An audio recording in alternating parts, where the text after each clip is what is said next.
Trail and Ultrarunners, what is going on? What's happening? Welcome to another episode of the Koopcast. As always, I am your humble host, Coach Jason Koop, and we are back in action after a little bit of a content delay due to all my equipment being lost on my return from UTMB. Every last single stitch of podcast equipment that I actually owned, minus a couple of cables and kind of like miscellaneous things. It takes a little bit of time to reassemble all of that equipment, as well as time to reschedule the guests that I had previously scheduled for this podcast. So I'm much appreciative to both the audience as well as the guests that I had scheduled for putting up with a little bit of the delay. But we are moving forward as all good endurance athletes should do. The brand new episode of the podcast today, and is all about interval structure and how we can optimize our interval structure in order to produce certain physiological adaptations as well as end performance. You longtime listeners of the podcast will know and recognize that this is an area that I focus on very much within our coaching practice, because I feel it is one that can impact you a tremendous amount. Do we want to do shorter 30-second intervals or 1-minute intervals, or should we favor longer intervals in order to optimize performance? Or do we even need intervals in the first place? Can we just simply add volume? So to get to the heart of all of those answers, I have on the podcast today Michael Rosenblat, who is a researcher that just happens to focus on this particular aspect. And he has produced 3 separate meta-analyses over the course of the past few years that try to get to the heart of what types of interval structures are going to be better or worse for certain adaptations as well as end performance. During the course of this conversation, we try to alchemize all 3 of those meta-analyses, as well as come up with practical recommendations for you, the athletes and coaches out there that are listening. I hope y'all enjoy this conversation just as much as I do and are able to take something immediately away from this conversation and apply it to your training tomorrow, the week after that, the week after that, and the week after that throughout the entirety of your athletic journey. So with that as a backdrop, I am getting right out of the way. Here is my conversation with Michael Rosenblat, all about interval design and how we can apply it to training. Well, like I said, I always like talking to people that are in academia that also have some applied piece of it, whether they're a practitioner in the space or they interface with other coaches or whatever, because as you're aware of, right, being a coach in addition to be on the academic side, it's always different when you start working with people as opposed to numbers and research articles and things like that. Yeah, that's for sure. In fact, it's because of my coaching practice, and I'm a physiotherapist as well, why I actually decided to go to do research to help with more knowledge translation and implementation of research to be more applied. And so, yeah. Well, we could start out with that, because your background is actually really interesting, and it's something that I didn't actually have a whole lot of knowledge of before I started like digging into all these papers, so that the audience can get to know you a little bit better. Why don't you just go over what that background is? Because to me, as a coach in the space and a longtime coach in the space, is actually quite fascinating. I think the audience will find it fascinating as well. Yeah, actually, it has a lot to do with my coaching. And so I started off coaching triathlon, I think it was 2004. I guess I would have been about 21 years old, and no real education, but I had personal training background. And as I started getting more and more into coaching and started working with different level coaches, I started having more and more questions about why should we be doing one thing versus another. And the question or the answer I got the most, which is the answer I hated the most, was, well, this is what's been done in the past, or this is what we think should be done. And of course, the other coaches were probably, in their early mid 40s or something at the time. And I was 21 and didn't like that answer. So I actually went and did a degree in kinesiology at the University of Guelph, a Bachelor of Applied Science in Kinesiology, and really got into the health and performance side of things. And I knew I wanted to continue into sport from there. And that's what ended up leading me to my next degree in, I guess I like rehabilitation, which led me to do my master's of science in physiotherapy. Uh, uh, Being a coach is very hard, at least financially. It's a hard thing to do to try to maintain clients and that type of stuff. So I knew that, hey, I'd want to be able to do a little bit of two things, be able to make sure I can, um, have a steady job, but then also do some things that I love. And so that's what led me into doing physiotherapy. But I kept coaching along the way, and I was reading the literature throughout. It's funny, I came across work from like Steven Seiler in some of his earlier work, and that's kind of what started to guide some of my coaching practice. Uh, and I started becoming very successful. So I had athletes qualify for Ironman World Championships at 22 years of age. And that sounds like, I mean, in Canada, that's a big deal because there's only one qualifying race here. So there's only Ironman Canada, at least at the time. And so it was as competitive as you could possibly get. And so I just get more and more interested in literature, and I was trying to program my athletes through the literature, and that's how my academia through kinesiology and physiotherapy helped. And I coached with Triathlon Ontario, so provincial level coaching, and I was a coach for the Ontario Summer Games or in 2010, right before physiotherapy. And so I continued being interested in that, and even through my physiotherapy practice. So I think maybe about 7, 8 years into practice is when I returned to do my PhD at the University of Toronto. And I did a PhD in exercise science with a cardiovascular exercise physiologist, Scott Thomas. And from there, I think my interests were to kind of get more into academia and leave clinical practice. And I actually kind of kept both. I was continuing to practice and went into academia from there. But I actually have something interesting to say about my PhD, though. It was around when COVID happened. And so I was doing primary data collection, and I was looking at things like lab work, doing oxygen uptake kinetics, looking at that type of stuff for interval training and programming interval training. And then COVID happened, and I had to basically kibosh my projects and shift more into knowledge translation. Yeah, and that's where I started writing meta-analyses and shifted my work into more biostatistics and looking at all of the evidence on interval training and programming exercise for endurance performance. So that's kind of a lot of different things there, but I've kind of done a lot in the last, I guess, maybe 10, 15 years. COVID has made a lot of people's research pivot. People who are at different stages of their research, and you were obviously like right in the thick of the kind of the early part of it, trying to get it done. That's been a common theme, really. That's been persistent since the in all the interviews that I've done. But needless to say, you have a eclectic coaching background, and almost Mm-hmm. if I were to kind of like robotically build, the perfect coach, you've got almost all of those elements, especially coming in from physiotherapy, which is something that, all coaches are trying to figure out in terms of how to keep their athletes healthy when their athletes get injured, how to get them, kind of like back into the field and things like that. So it's something that I personally have greatly appreciated after getting to know you and your background a little bit better. Mm-hmm. Yeah, and I'd say I think and hope that makes me not just a better coach, but also a better physiotherapist. Being a recreational athlete, being an exercise physiologist, being a physiotherapist and a coach, and having a better understanding of what all the different professions do, and knowing what my athletes might need. So yeah, it's I certainly would say it's helped quite a bit. Yeah. So we're going to talk a little bit about the meta-analyses that you have produced. And the theme that surrounds all of them is interval design. And how does that interval design impact different pieces of an athlete's physiology and then end performance? I'll leave a link in the show notes to each one of these meta-analyses and any of the kind of supporting literature that we start to talk about, so people can kind of go out and check it out on their own.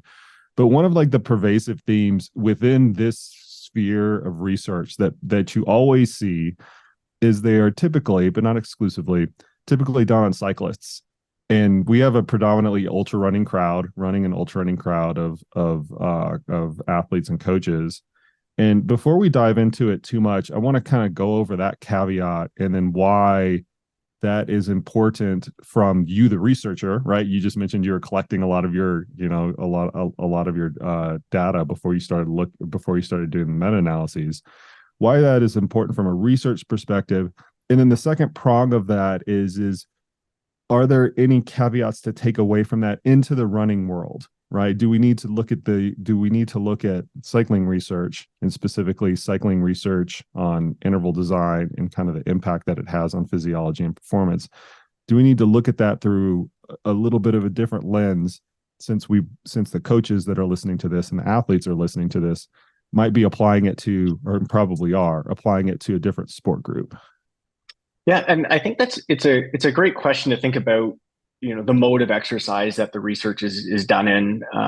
And it's funny because I never initially thought that interval training research was done in cycling to the degree that it is. I always just thought it's depending on the mode of sport, and that's how at least I initially approached it.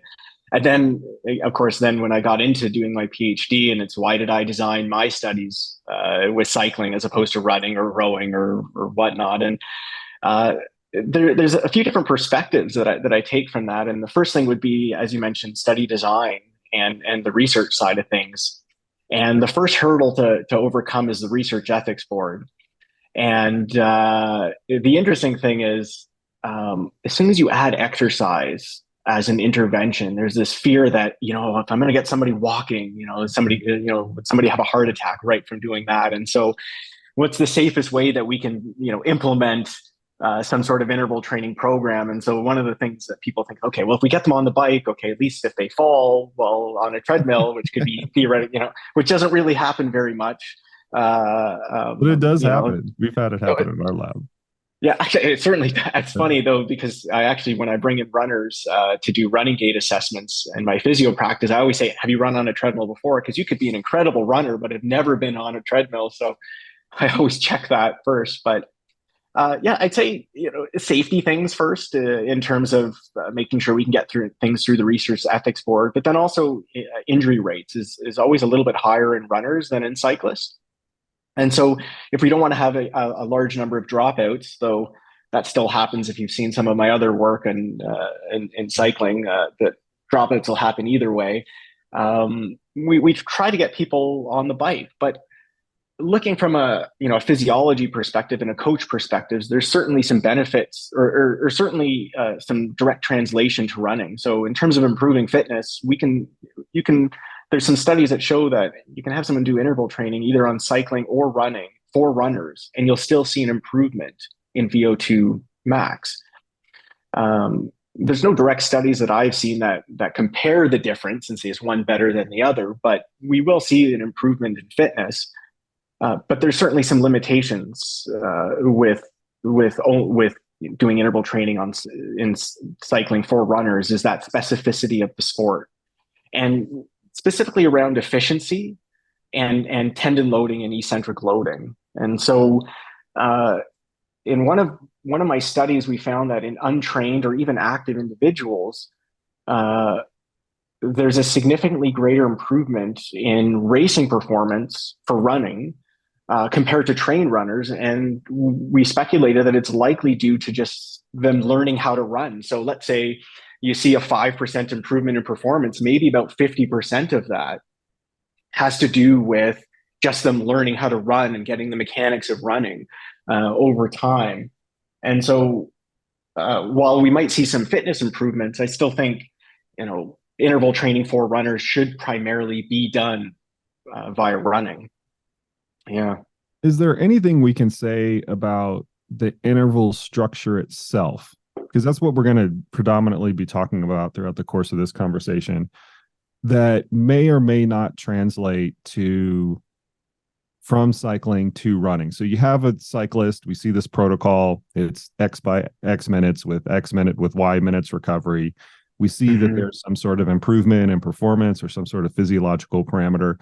Is there any reason why a running coach shouldn't look at that design, that specific design that's done in a cyclist, and translate that one to one, or is there some sort of different translation that actually needs to be made? Because we have this conversation in our coaching department all the time. We're like, oh, look at this new study. It said that 30-second intervals are the magic intervals now, which was, last month it was 3-minute intervals. Those were the magic intervals. And then 3 months ago, it was 7-minute intervals.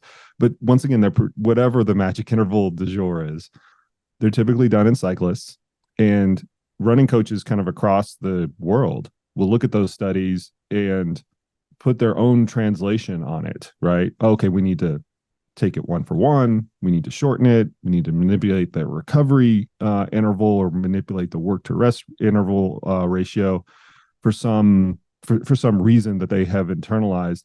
And I was wondering what you had to say about that, since it is such a common practice to take research done in another sport and apply it to a different sport group, and that's running in this case. Yeah, I'd say there's always the it depends factor, and that's what I always try to explain to my students, that it's not always that black and white, but I think for the most part you can directly translate it. If you're going to say do 4-minute intervals on the bike, can you do 4-minute intervals running, and would you have the same physiological adaptations? Yes. So internally, likely you'd have the same cardiovascular and skeletal muscle adaptations, at least in terms of the physiology for oxidative metabolism.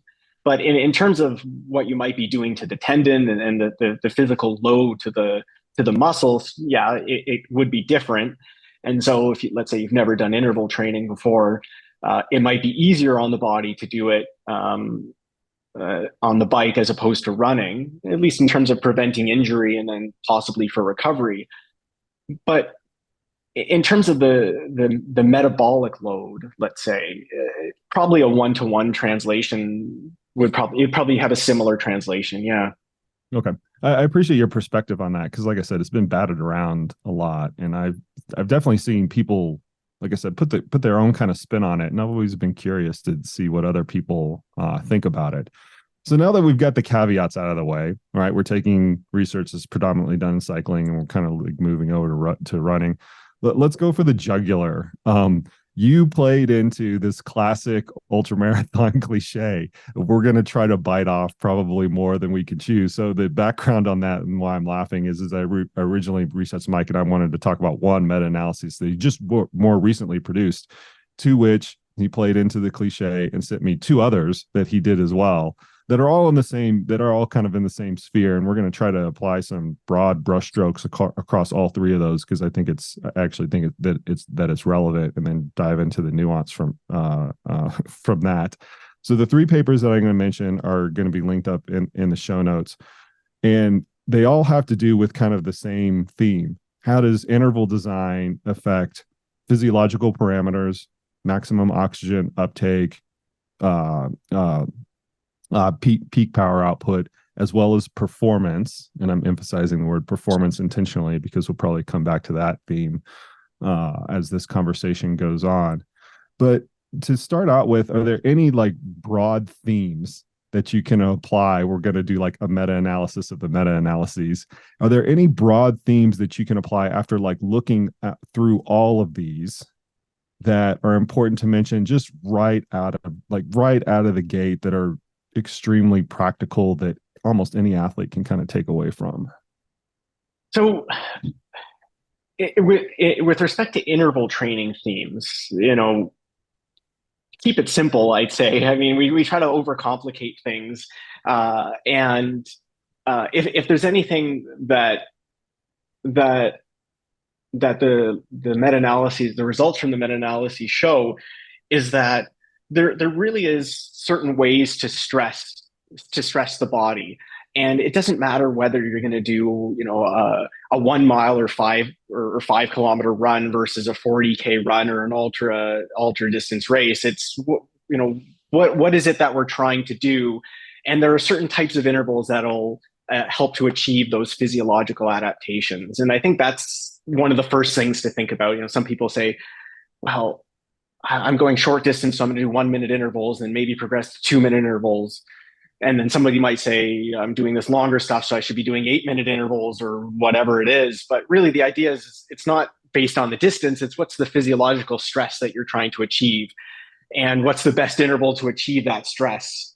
So for instance, if we're looking at central changes in terms of cardiac output and changes in how the heart can actually pump the blood through the body, maybe longer intervals are the better way to go, regardless of of what type of race you're going to do. It's what's the objective that what we're trying to achieve here. Um, and so yeah, I think one of the things overall is it's not based on the race. It's based on the type of adaptation that you're trying to stress on the body. And that was actually a shocker for me that, based on the interval, or sorry, the race distance, it's kind of irrelevant. You can do any type of interval training. You'll see the same improvements for short distance or for longer distance races, because you're just causing that certain stimulus for change. Yeah, I'm gonna peel apart both of those just a second, just from the sure. practitioner's point of view. Not that you can't play the practitioner's point of view because you are, but I think that this is highly relevant. And first off, your theme of keeping it simple. We see all different types of creative and entertaining permutations of interval design. Some of Hmm. them will manipulate the recovery period and maybe even elevate the intensity of it. Those are called, fluid intervals, or, there's a lot of different like pieces of vocabulary on it. And I always see coaches try to play to that entertainment factor by kind of coming up with these different combinations of interval length and then the intensity of the recovery period, and then manipulating the intensity of the interval period, from level 10 on the first interval to a level 8 on the second interval to a level 8.7 on the second interval or the third interval, and kind of so on and so forth. And I look at all of that and I just think it's complication for complication's sake. Hmm. And it dovetails into the second piece that you actually mentioned, is that there is absolutely a cause and effect between the way that you construct the intervals and what physiological parameters that they actually end up impacting. And when I Hmm. look at the mismatch of all of the combinations of intensity and duration and recovery intensity and recovery intensity and things like that, I see that physiological mismatch come through with the interval design, where it's stressing different components of the physiology because of the duration and the intensity and the manipulation of all of those. And so it's one of those things where those first two themes, it actually kind of comes through in practice. And that's not to say that you can't design some sort of, I'm going to use a term that a lot of people are going to get pissed off because I know that they do this, some sort of like cockamamie design, where it's got 7 different intensities and 4 different recovery lengths and 4 different recovery intensities and all that other stuff that are all kind of mismatched into one. But when you're designing things like that, you have to understand that you're touching on different pieces of the physiology that might have different outcomes. And it might not be enough stress, enough workload across any one of those to actually make more of a difference. It probably makes a difference, but not more of a difference, I guess is what I'm saying.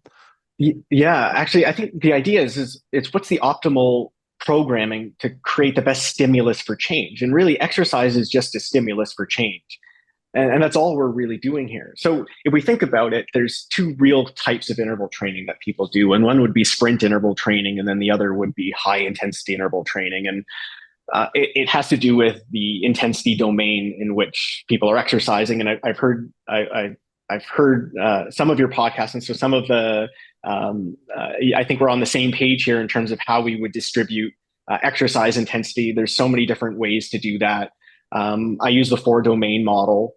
And so we'll have moderate intensity, heavy intensity, severe, and then extreme. So in terms of those different domains, and so high intensity interval training would be, it'll be above your critical power, critical velocity. I'll just use that interchangeably here. So basically above your maximal metabolic steady state, but below the highest power that'll still allow you to obtain a VO2 max. And I think that's important to distinguish between just power at VO2 max versus the highest power that you can still obtain a VO2 max. And we can chat about that in a little bit.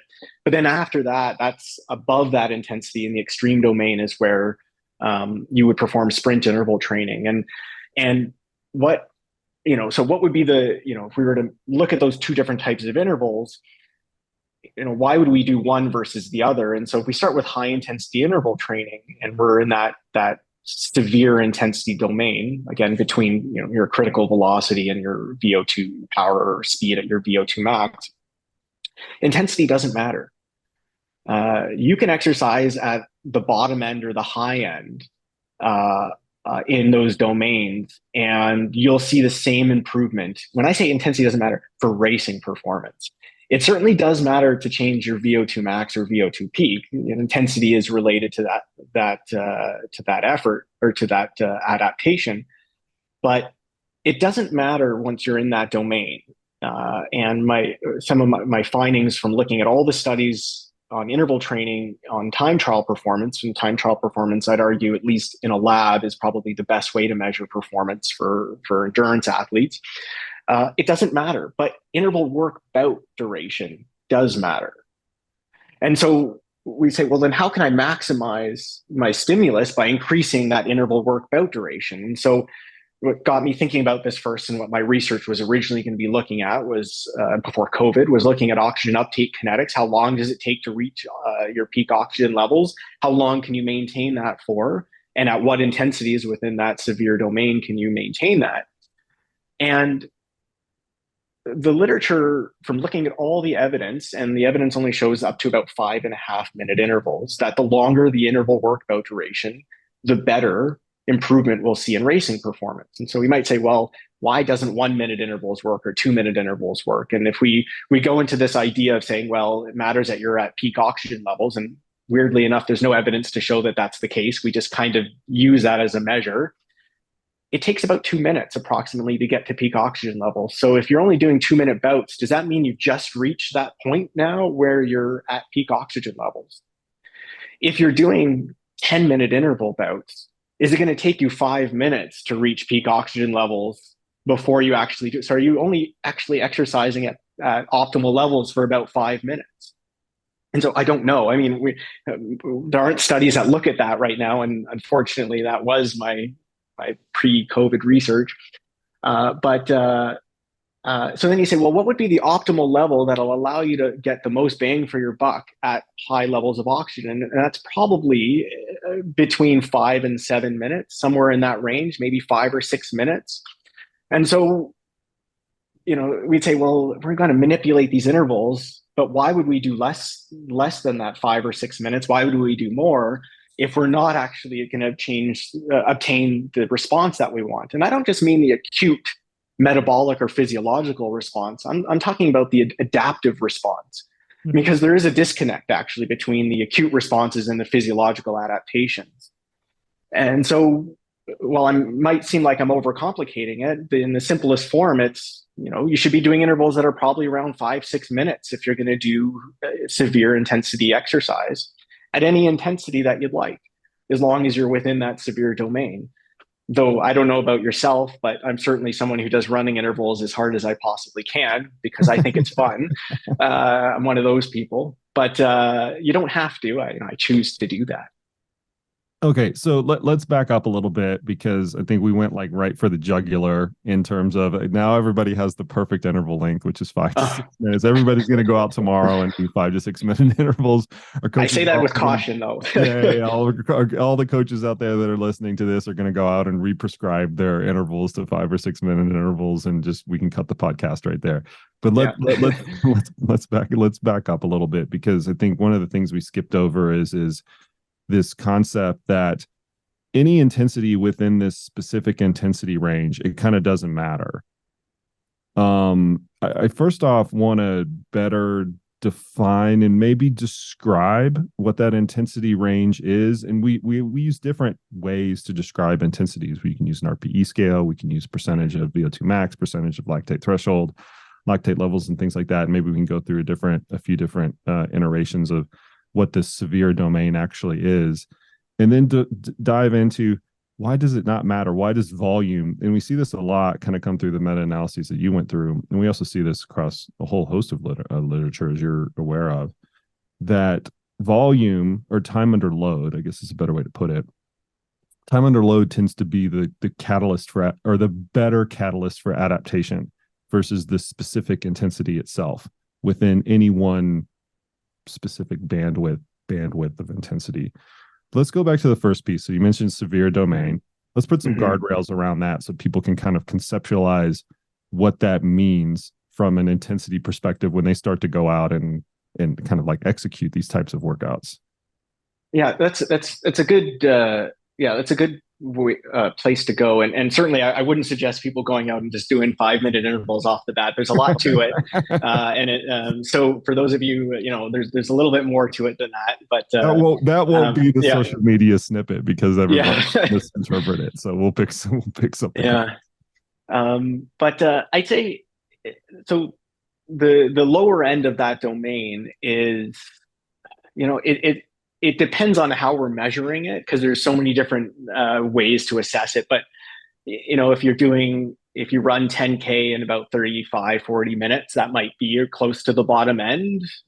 For some people it might be 15K, so anywhere from about 30 to 60 minutes, and that range is a good number, I guess, or a good range to say for where the bottom end of that domain would be. But theoretically, it's the highest sustainable level where you will have a steady state in oxygen, and any level above that now. You can't reach a steady state, which just basically means that at a constant workload, you're starting to increase the oxygen consumption. So you're becoming more and more inefficient. And so maybe something like a 10K, but it depends on the person, I guess. And then if we look at the higher end of things, it's really only about 2 minutes, and that you can maintain that intensity for. And actually, it's somewhat important to talk about that high end because one of the arguments that I've heard about the most recent meta-analysis that we published was, well, why did we measure watt peak? And I'll use watt peak interchangeably with velocity peak. And so, well, there's different protocols to determine this, but the high end is at that 2 minutes. If it takes you 2 minutes, is where you just reach your VO2 max. And then you actually have to stop exercising because you physically cannot go anymore. If you're able to keep going, then you haven't hit that watt peak, or well, actually, typically we would call it your maximal aerobic power or maximal aerobic velocity. And so, we'd range anywhere from 30 to 60 minutes on the bottom end and about 2 minutes on that top end, in at least within that severe domain. And as long as you're exercising within that domain, and I'd say you want to be at least 5% above or 5% below because there's always this error rate. So as long as you're somewhat in the middle there, in terms of looking at racing performance, there won't be a difference based on intensity alone. You'll see the same improvement. But there is something to do with what you mentioned around total work or total volume. And it's not just how much volume you do in a session. So let's say you do, 20 by 1 minute intervals. So what we say 20 by 1 minute intervals or 4 by 5 minute intervals, well, we've accumulated the same amount of volume, but what's happening metabolically during each one of those sessions would be different. And so that's where, yes, it is important to consider, how much work we do, but how we distribute that work, that's when that starts becoming more important. And interestingly, there is no correlation or no relationship between total volume in a session and change in performance. It's more about the duration of that work bout itself for those intervals. Yeah. So then everybody's going to ask, what's better? Should I go do 20 by 1 or 4 by 5? Yeah. Well, so that's the thing. So if it takes approximately 2 minutes to reach a VO2 peak, what are we actually achieving here? And so regardless of that acute response that I'm talking about there, in terms of performance gains, probably a 4 by 5 would be better. But again, I'll always say this is why it's like, don't just take that. There's the it depends factor, because there's a difference between, and Steven Seiler and I spoke about this several times. There's a difference between finding a way to maximize your time at VO2 max versus optimizing it. And what I'm getting at there is you can overdo it.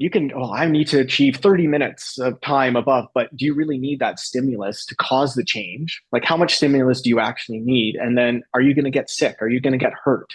Are you putting yourself in a much bigger hole that you can't train for 3 days? And so that's why it's like, well, should we do 4x5? Well, I guess it really depends on who you are and where you are in your training as well. As people hate that answer. I'm going to pin you down on this eventually. So, Yeah. and the reason people hate that, they're like, it depends. I know, blah, blah, blah. But it always, and I tell my coaches this actually, if you're going to use if you're going to use the out, it depends. You have to come back with, it depends on. And you better be able to say, it depends on for this group of athletes or this type of athletes or this phenotype of athletes. And here's how we're going to change things based on that presentation. So Yeah. we have this general construct, and let me try to stylize this a little bit. And if I'm taking a little bit too much liberty with the interpretation here, please course correct me. That if we're talking about doing intervals in this severe domain, we should be favoring slightly longer intervals. And if we're talking about the bandwidth of interval duration from 1 minute to 5 or 6 minutes, the construction of those workouts should favor the longer type when you look at the whole basket of things that you can manipulate, right? That's a broad, like a broad overview. Is that a reasonable stylization and summary of what we were just talking about? Yeah. Yeah. That's definitely correct. Okay. So then within that, it depends. Now that we've got the shade of the entire interval prescription towards the longer piece of it, what are the things that it might depend on? Is it the experience of the athlete? We just mentioned that we can calibrate the intensity based off of, their 10K time, their 15K time, and that might mean something different depending upon how fast they're actually finishing that. Is it the caliber of athlete? Is it the experience of the athlete? Is it some other variable that we can change this shade on to get a better fix on this it depends answer? No, I'm happy that we're gonna dive a little deeper into that because it is important to talk about that. And training status certainly does matter, and you can be completely untrained or just an active individual. And when I say active, I mean somebody who may run, may bike, but they're not on a specific program that's specific to a mode of exercise. And so let's say the difference between somebody who's trained and untrained would be that they exercise to a specific mode. If you're untrained, you can do anything you want in terms of producing a stimulus for change. Now, I'm not saying go and, run for 5 seconds and that's it for the week. I mean, you can kind of do low intensity exercise and you'll probably see even some of the adaptive responses that you'd see with high intensity because it's even low intensity for you is going to be a huge stimulus. I so love that perspective. By the way, you could do almost anything you want as long as you don't screw it up, and they're going to improve. And it's actually hard with those untrained audiences to say Mm-hmm. this is better than this, than that, then is better than that, because they have so Mm-hmm. much room to improve. That optimization component that is just so prevalent in today's world. We're trying to optimize everything, right? That optimization component doesn't really have the chance to filter through because the bandwidth from where they are to the top, their individual top, is just so big. Yeah, it's interesting because consistency is probably the most important thing. If I was to say anything, we talk about so much intensity, and my work is all around exercise intensity. And a little anecdotal story here: I'm more of a runner now than a triathlete at this point, and I not recently, but I normally run about 6 days a week. And I might do intervals once a week, and the rest of the time I might be doing 10, 15-minute runs. Uh, and the amount of improvement is that I've seen with just again based on my previous training background as well, but just what type of stimulus I personally need, and still able to go under 17 minutes for 5K. And so you have to start saying, well, what kind of stimulus do you need? But I'm of course anecdotal and more personal there. And being a researcher, I'm always anti-anecdotal evidence, but once we get into somebody who's trained, that's where the it depends thing matters. And so one, it depends on your training status. The next thing I'd say is, well, what's the goal that you're trying to achieve here? And where are you in your training program? And that's where training intensity distribution might start to come in. But So if we're going to say what's the goal that you're trying to achieve, we've been talking about high intensity interval training. So it's training below VO2 peak and not sprint interval training, which is above. If you're just starting out for the season, and we're trying to say, well, what's the objective that we're trying to do here? And if we say sprint interval training might lead to greater peripheral adaptations, whereas high intensity interval training might lead to more central adaptations, and we can talk about those. Obviously, that doesn't mean that one only does HIIT only does one and sit only does the other. It just maybe there's the research is suggesting maybe there's a one that'll favor one area than over the other. So I would say, well, then what should we be doing first, even? And hopefully, I'm not jumping the gun here, but this is where the it depends factor comes in. And if peripheral adaptations tend to occur first, and they do, we tend to see that you'll see changes in the skeletal muscle, changes, a mitochondrial adaptation, however we want to define that, angiogenesis, so growing new muscle vasculature in the muscle tends to occur earlier than central adaptations like changes in the cardiac structure function, plasma volume, those types of changes. Then why not try to hit the peripheral adaptations first? Because if we can stimulate those peripheral adaptations and maybe get more oxygen into the skeletal muscle, and maybe we're able to use more oxygen once we're able to get more oxygen there, rather than the other way around, where if we do HIIT first, okay, we'll still get some peripheral adaptations, but we're not seeing enough of a stimulus here. How can I optimize my training? So that's where the it depends factor comes in. Should I be just doing these, 5-minute intervals, or maybe I should start doing something like sprint interval training first for a little bit and cause some sort of adaptation, and then maybe facilitate more of a central adaptation later. And okay, of course, there's no literature right now that periodize sit and HIIT. There's a little bit of stuff out there, but based on the physiological responses, maybe it makes more sense to structure things a little differently. So one would be, what's your physiological goal, peripheral versus central adaptations? Another thing would be the type of athlete that you are. And then the next thing would be, where are you in your training cycle? If you're getting close to racing, then, well, maybe we're not trying to cause these central or peripheral adaptations. Maybe we're trying to learn how to race and use substrate. At what rate do we use substrate, and what rate do I need to know how to refuel and give take on water? So yeah, it can get somewhat complicated, but yeah. Well, it kind of comes back to this overarching periodization structure that I always mentioned, because we tend to, once again, overcomplicate it between pyramidal and polarized training and specificity phase and preparation phase. And not to say that any of those are not valid. I'm not trying to be too flippant. But if you wanted to kind of like stylize it across a broad array of athletes, is you're doing the things that are most important to performance the closer to when you want that performance to occur, and you're doing the things that are least important to performance, or maybe even supportive, like might be a better word, supportive of that performance, as far away from the event as possible. So in your whole teeter-totter of central versus not that it's exactly like that, but that in this whole balance between central and peripheral adaptations, if you think about it through that lens, what's more important to performance should favor those types of adaptations. The closer that you get to the event itself. I want to. This isn't a hard pivot; it's like an angle almost. We're going to tack the sails, so to speak. It's the first time I've pulled out a sailing analogy in this podcast. So whoever had that on their bingo card finally gets to cross it off. I'm gonna pivot just a little bit and kind of focus on what I wanted to originally focus on when I reached out to you. And that was this one specific meta-analysis. And and the title of it is, just to get this out of the way, is the additional effect. I'm going to actually put some emphasis on this because I think it's important.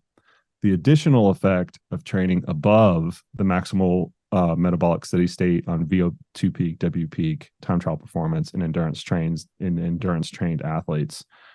And the reason I think it's so poignant right now is because we're going through another thought shift. I was going to say paradigm shift, but it really isn't shifting all that much amongst the practitioners. Attention shift. That's what I wanted to say. We're going through an attention shift where there's a lot of emphasis put on low intensity zone 2 work, and that's all the work that you need to do and things like that.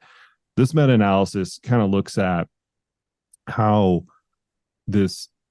adding this specific intensity to one's training program affects this kind of basket of variables. And so I think it's an interesting conversation topic right now, because one of the things that has kind of emerged in this whole zone 2 talk, kind of amongst a certain amongst some of the people that are discussing this, a lot of whom I've had on this podcast, is that the incorporation of low intensity volume seems to have no ceiling as to how it actually benefits athletes. So you add 10% and it still tends to benefit them. You add another 10%, there still seems to benefit. You add another 10%, it still seems to benefit. And the if you draw that logical conclusion out, you do as much low intensity volume as possible, and you can never see an asymptotic point or a point of diminishing returns within how the athlete actually improves. I'm not saying that I ascribe to that. I'm saying that's one of the thoughts that is kind of prevalent in this. And in this meta-analysis kind of looks at, well, what if we just take this kind of base of work and we just add high intensity interval training to it? What actually happens? So first off, I kind of want to know your thought process, like going into looking at this specifically, because it is kind of a very specific construct. And then what you actually found from like combing through the literature that's related to this topic?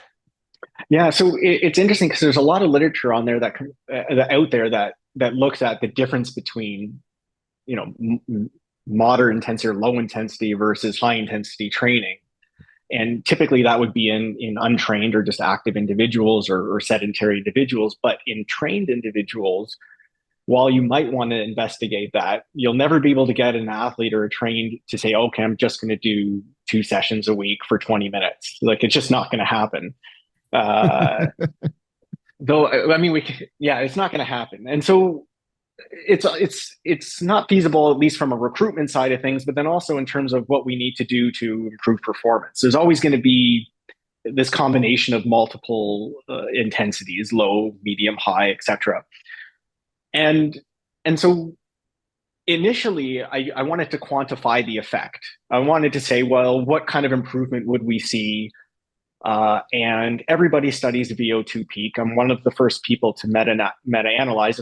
I don't know if there's other meta-analyses other than my work that looks at time trial performance. Being a coach, I cared about that more. And so I wanted to look at VO2 peak and time trial performance, and then watt peak or W peak. And I'm going to use that interchangeably with velocity peak because it's just the combination of the different sports. That's that power that's achieved at the end of your test. We might as well look at that. And interestingly, we also wanted to look at changes in your critical velocity or critical speed. And at least in the studies that met the eligibility criteria, there weren't any, or there might have been one. And so we didn't get to look at that outcome. And we had quite an interesting result. We saw an improvement that adding intensity led to improvements in VO2 peak. So the amount of oxygen that you can consume, there was a significant improvement.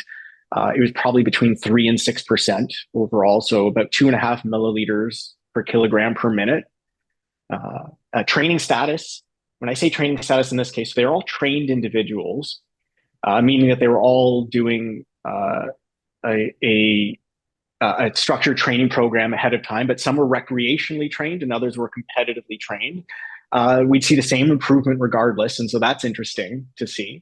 You'll see the same improvement in performance, but we didn't see any difference between the two groups in terms of change in racing performance. And it's important to say that doesn't mean that there wasn't an improvement between from one intervention or another. What I was comparing is one better than the other, and we didn't see a difference between the groups, but there's some caveats here. So first of all, we only looked at a single mesocycle. Okay, so what's just over a short period of time, relatively speaking, and I think that might speak to why we didn't. One of the reasons why we might not have seen a difference between the groups. And why is that? Because that's when I look at the study design length, one of the filters that I use, that I know that you're kind of going to as well, is how long the intervention is compared to the things that you are measuring and the time course of adaptation that is necessary to elicit a change in the things that you are actually measuring. So let's give just a little bit of background on that piece as well.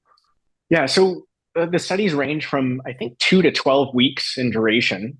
And of course, that's a huge range relative to training. I mean, 2 weeks, we think, are we going to achieve anything at all? But we do. Interestingly, we will see physiological adaptations and changes in VO2 max or VO2 peak. But interestingly, we won't see an additional improvement after those 2 weeks in VO2 peak. We've kind of, in a single mesocycle, let's say, you're not going to see a difference there. But if you're already trained and it's already hard enough to see an improvement in racing performance, are we necessarily going to see a change even just over that period of time, even 12 weeks? And of course, I'll say it depends. It depends on so many factors, but really we're just looking at a single mesocycle. So we're not changing anything. They're just doing the same program for 12 straight weeks if it is on that high end, at least the way that the study was described, right? I can only go based on what I get from the literature. And so, I mean, that certainly could be one of the reasons why we didn't see a change in racing performance. And I ran a regression or a correlation of about 250 data points, individual participant data points of trained individuals, to look at baseline VO2 and change in VO2 with respect to time trial. So, for instance, what I'm saying is the percentage change in VO2 peak related to the percentage change in time trial performance? And the answer is no. And that might sound shocking, but there's a difference between, is there a relationship between your VO2 peak and racing performance versus is there a relationship between the change in VO2 peak and racing performance? And there isn't. And is it Paula Radcliffe, who incredible marathoner, who actually had a relatively low VO2 peak, but kept on getting faster. Yeah. And so maybe there's other variables or physiological variables that might speak to that. Yeah, and the common story that gets pointed out is her running economy just got better over time, and she learned how to race. And one of your colleagues, now that I'm thinking about it, on this paper, Steve Seiler, actually has this really great graph that I repurposed in my book that just showed how physiological parameters and performance change over long periods of time. So we're talking like 3 to 4 years. And what we see is VO2 max and other physiological parameters tend to increase very quickly once an athlete starts training, and then plateau fairly quickly as well over long periods of time. But yet performance can still improve. And so what is that saying? It's saying somehow the performance is, I'm going to use the word decoupling from the individual physiological parameters when you broaden that lens out over 3, 4, or 5 years. And certainly we see that observationally within athletes, where we can bring them back into the lab. I mean, I've got great data on this from our lab here in Colorado Springs, where we test athletes over and over and over and over a, sometimes a 10-year period. And those physiological variables, they kind of like go up and down, and it's just based off of the training status of the athlete at the time, but they can continue to see better and better performances because performance is multifactorial, right? It's even greater than the amalgamation of the physiological variables. There's other variables that kind of go into it as well.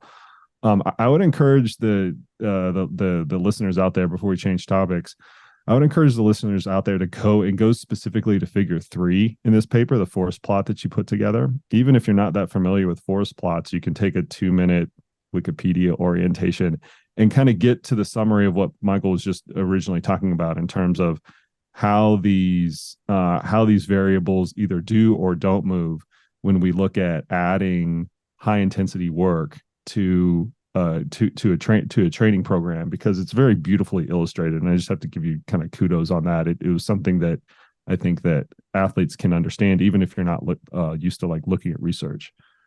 Mm-hmm. And one key point about that, when you're looking at what the outcome measure is, it's a standardized mean difference. And the simplest way of thinking about that is just how many standard deviations of improvement or difference is there. And I think so. It was for VO2 peak.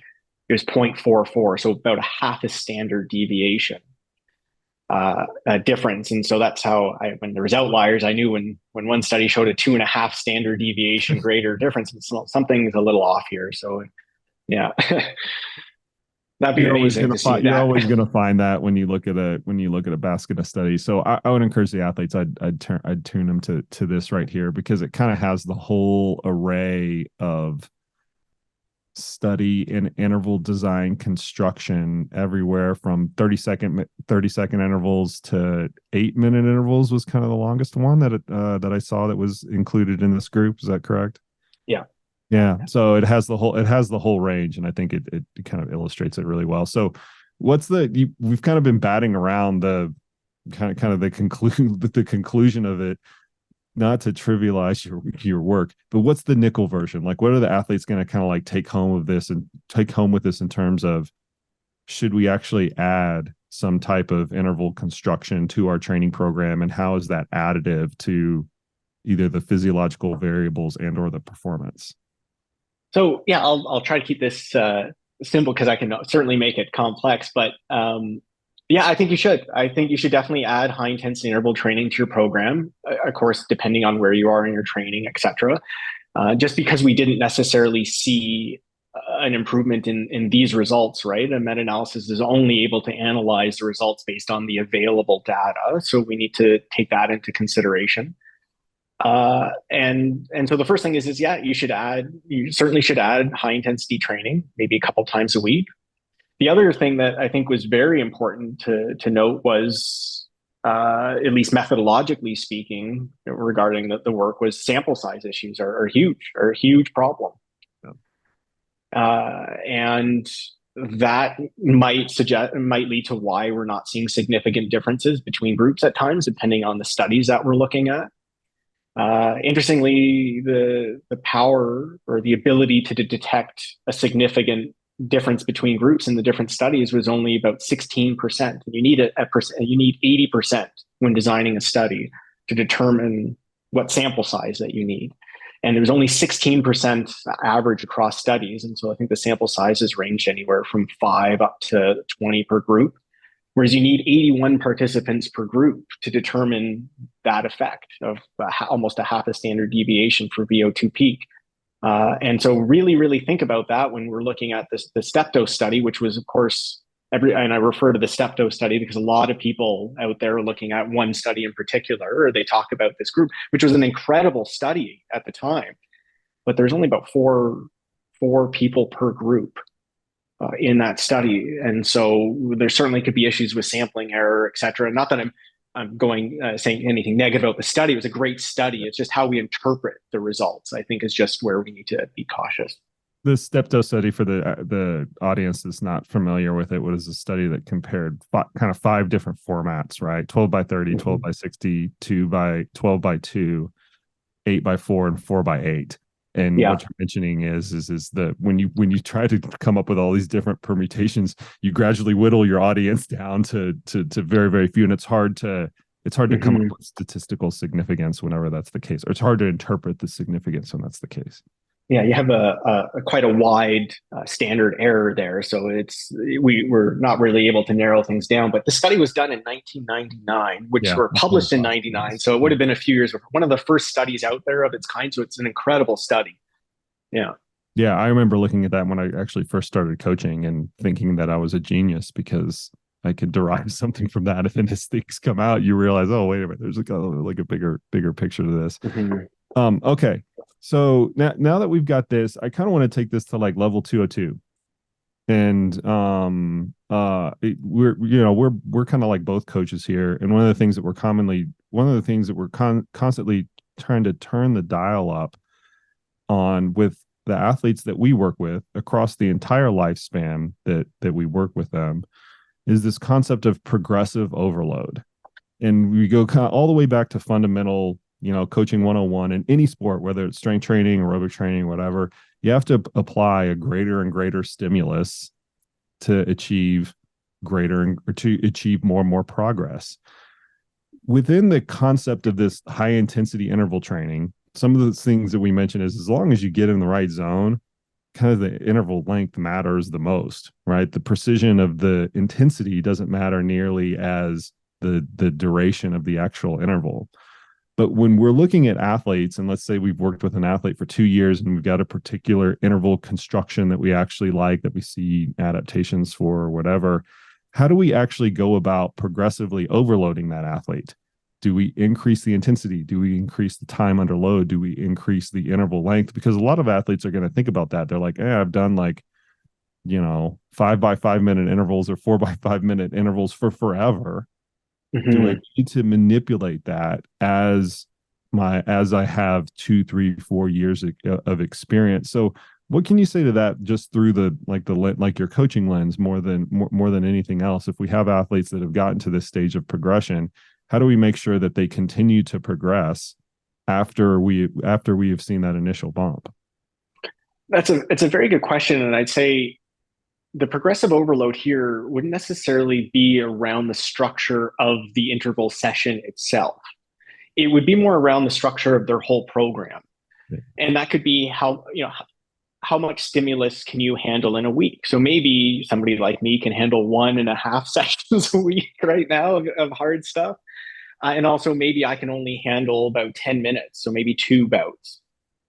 Um, Doing much more than 20, 25 minutes might not be necessary, but you know, where one thing would be, okay, if I already got what I needed out of these 5 by 5s, is it good now to go back down to doing 30-second sprints or 200, I'd say 200-meter sprints with 4 minutes, doing some sprint interval training?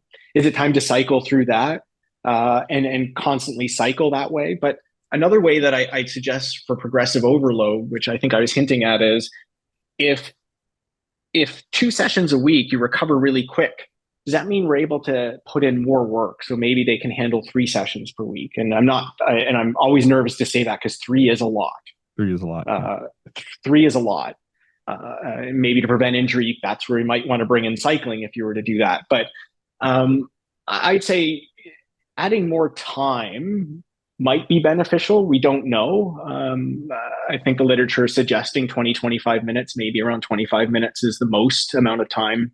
At least that's been studied for a work during an interval session.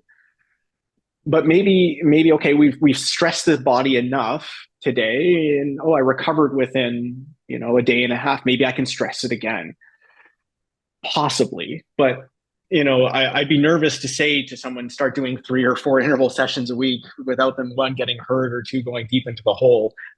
But if anything, it'd be really around the structure of the program, cycling between the stresses that you need. Okay, if 5 by 5 stress the cardiac response that much, then switch over to sprint interval training.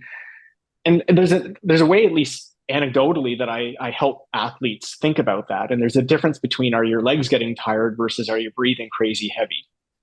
And if you're doing these intervals and you don't feel your legs at all, and you can't handle it in terms of your respiratory response, then typically that's where I'll prolong how many weeks you might be doing, let's say 5 by 5s or 4 by 6s even. And so rather than it just being 3 or 4 weeks, maybe I'll say, okay, we'll do a recovery week and then do another session, keep stressing that system. And at some point, what I've noticed is, okay, I'm not there anymore. My legs are starting to get tired. Okay, let's start stressing the peripheral side of things and doing some sprint interval training for a couple of weeks. So I think it's more the general structure of the program as opposed to the interval session itself. Yeah, I mean, I'll take it from the other perspective. There's only so much time under a specific load that an athlete can handle, and if you think that you're just going to add time, let's go from 5 by 5. Let's just do something completely crazy. Go from 5 by 5 to like 8 by 5.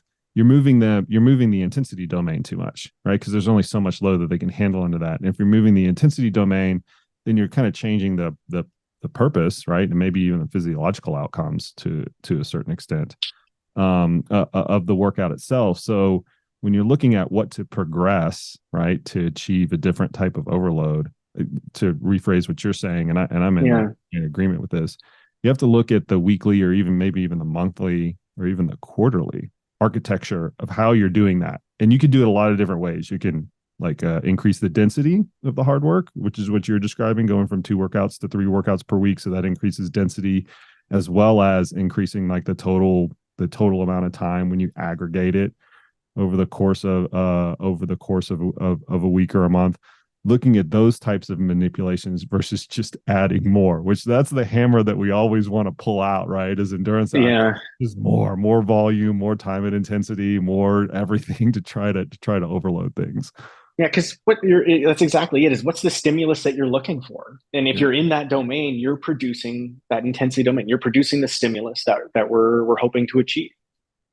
I can tell. So from a practitioner standpoint, the way that this actually works itself out, when I get a really good athlete in the door, almost always, not always, but almost always, the first and maybe even the only manipulation that I make is looking at what they do for an entire year and just putting it in a different order. Not more, not less, just taking the same hours, the same time and intensity and all that other stuff and just kind of restructuring. And the reason for that is they're good for a reason. They got to this level for a reason.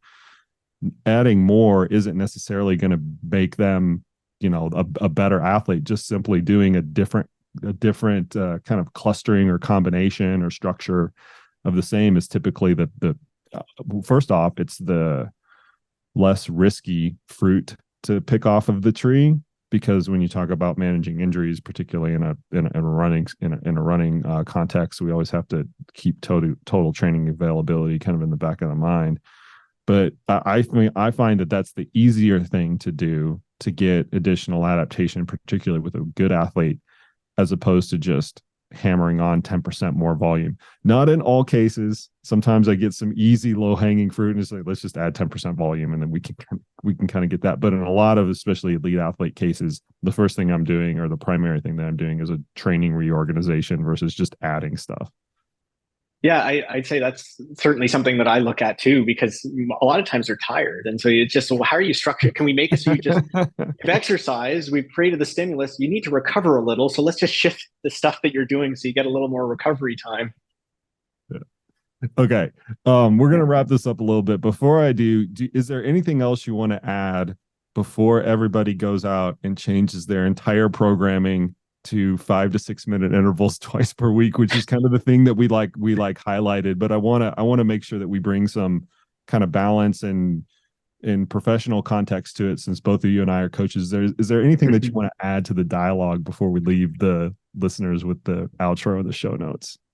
Yeah, I'd say, one, talk to your coach first before you make any changes. I mean, it sounds funny to say, but that's actually true, because just because something sounds like it could work doesn't mean you need it or you should be doing it.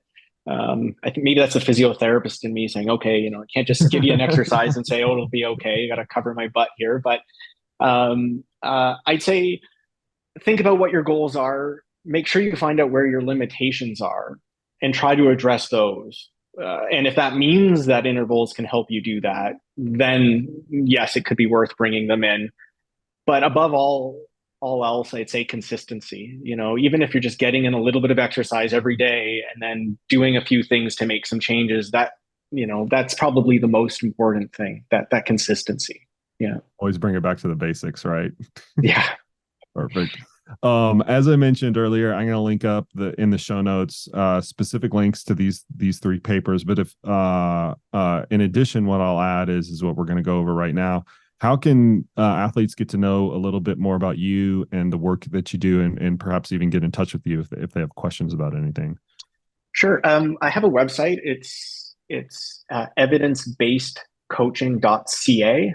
And my contact information is on there. There's a little bit about me and some of the stuff that I do.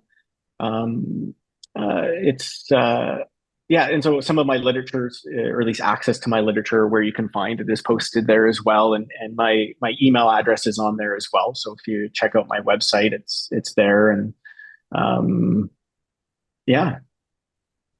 Well, I encourage the athletes to go and check out, and the coaches to go and check out these papers. I think it's great context if you're trying to design training for an athlete. We'll never learn the end point of all of this. There's always going to be different things. I was just reminded, like old school, Rosenblat, right? Kind of, or BA, sorry, my French enunciation is typically pretty terrible. Kind of started all this, and she's an ultra runner, right? A trail runner, right? She won, was it Zagama in the 80s? I think it was something like that. One of the classic trail, it was kind of started all of this, right? And what structure is better. So it always comes full circle. We're never going to learn enough about it. But I sincerely appreciate your contributions to the space, because it's something personally that I became very interested in when I became a coach. But as I mentioned during the podcast, it's also topical because these different permutations of intervals and volume matters more and intervals matter more always kind of come up. And we need to, whenever that hype cycle swings one side of the pendulum or the other, we always need to realize that there's a balance of research that's out there that we can draw from, and these meta-analysis always do a great job of bringing that balance kind of back to this back to a consensus that we have kind of come to appreciate over many years of practice and of looking at things. Yeah, great. Thanks so much for having me on. It was great chatting with you. Yeah, this is fun. All right, folks, there you have it. There you go. Much thanks to Michael for coming on the podcast today. I always appreciate his insight as both somebody who is in the scientific community, as well as somebody who's actually a practitioner at the coalface of prescribing these actual interval workouts for athletes. That combination I have always found fascinating, and I think is an absolute killer in terms of how effective they can be within an athletic population, whether it's cyclists, triathletes, runners, or ultra runners, is the case with this particular audience. I hope you all enjoyed this conversation, and if you did, please feel free to share it with your friends and your training partners if you think that it is going to make an impact on what they actually do. If you have people that are confused about interval structure, I would tune athletes into this particular podcast, as well as some of the previous ones that I did with Steven Seiler, the esteemed Steven Seiler. And I think that if you listen to both of those kind of in combination, it'll give you good direction on what to do with your training. All right, folks, as always, I appreciate the heck out of each and every single one of you. Like I said earlier, thank you for putting up with a little bit of the delay in the podcast. We have got a lot of killer content coming out in the very near future. Some roundtables with our coaches, one on the business of coaching. That's one that I am very much looking forward to actually getting out in the wild. But until then, you guys will have to keep listening. And as always, we will see you out on the trails.